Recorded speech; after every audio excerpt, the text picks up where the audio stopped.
ده فيلم غنائي موسيقي بيبدأ بعم موسى الفنان اللي بيعزف ألحان وبيغني أغاني كتير حلوة في منطقة اسمها كوبا، وبيساعده في كده حيوان أليف اسمه فيفو، لا منه قطة ولا منه قرد. وعم موسى لقى فيفو ده وهو لسه صغير وخده ورباه وعلمه الغنى والرقص والألحان، وبقى عازف وملحن جامد جدا كمان.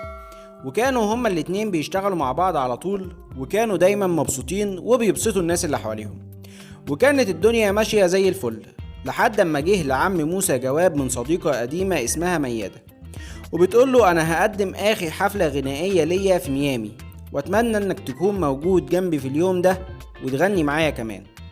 ففيفو ما كانش يعرف مين ميادة دي اللي دخلت حياتهم فجأة وعايزة عم موسى يسافر لها ميامي. واكتشف بعد كده بقى ان ميادة دي كانت زميلة موسى، وهم صغيرين كانوا ثنائي غنائي تحفة.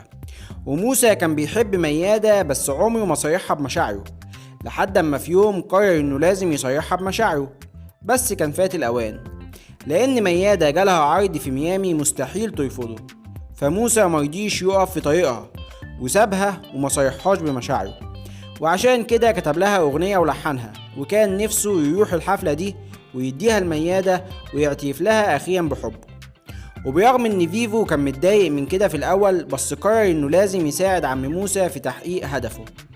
ولما صحي فيفو من النوم تاني يوم جه يصحي عم موسى لقاه مات، والورقة اللي فيها الاغنية واللحن كانوا هيضيعوا كمان. بس فيفو فضل يجري ورا الورقة لحد ما مسكها. وبعد كده في العزا بتاع عم موسى قابل البت جابي بنت اخت موسى، والبت دي كان نفسها تاخد فيفو معاها وترجع فلوريدا، بس فيفو هرب منها. ولما قعد مع نفسه قرر انه لازم يوصل اغنية عم موسى لميادة بأي طريقة، وما لقاش غير طريقة واحدة، انه يستخبى في شنطة البت جابي دي ويروح معاها فلوريدا ومن هناك يروح ميامي. ونفذ خطته فعلا. البت جابي دي بقى امها عمالة تحايل عليها عشان تلبس لبس الكشافة وتروح مع اصحابها يبيعوا كوكيز وتكون صداقات، بس جابي ما كانتش حابة كده. ولما دخلت اوضتها لقت فيفو في وشها، بس فيفو خاف منها خصوصا انها قعدت تغني بصوت عالي قوي كده واللحن كان نشاز، بس غناها كان حلو الصراحة. وقدر فعلا فيفو انه يهرب منها، وقرر انه هيروح ميامي لوحده، بس كان في كلب ابن لذينة عايز ياكله ويخلص عليه.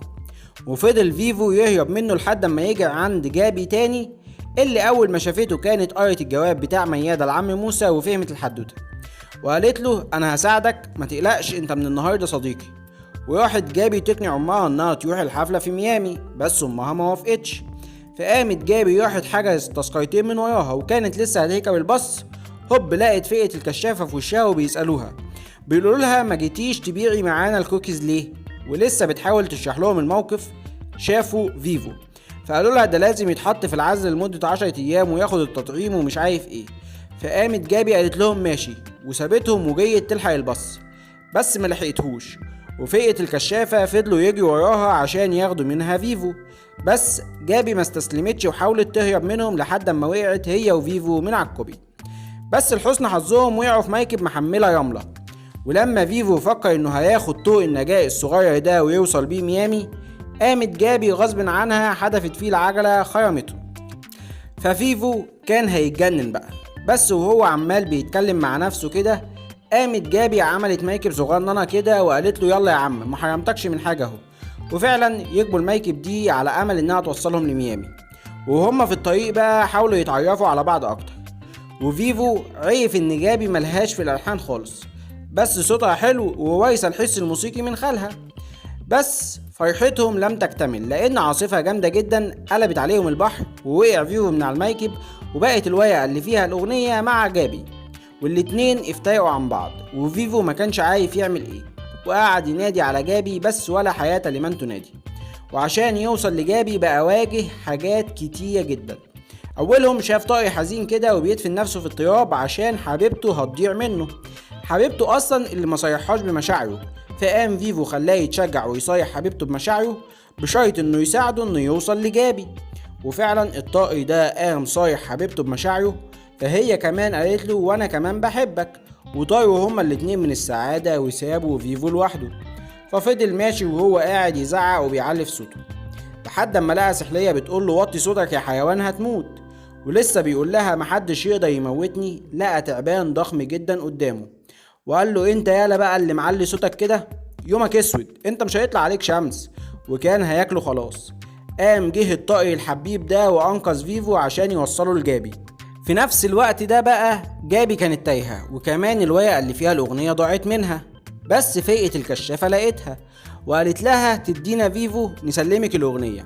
وهما بيتكلموا كده جه التعبان ده وكان عايز ياكلهم عشان صوتهم عالي، بس فيفو لحقهم وقام لفت انتباه التعبان ده وقعد يغني بصوت عالي، وعرف ازاي يهزم التعبان ده وخلاه فعلا يلف حوالين نفسه.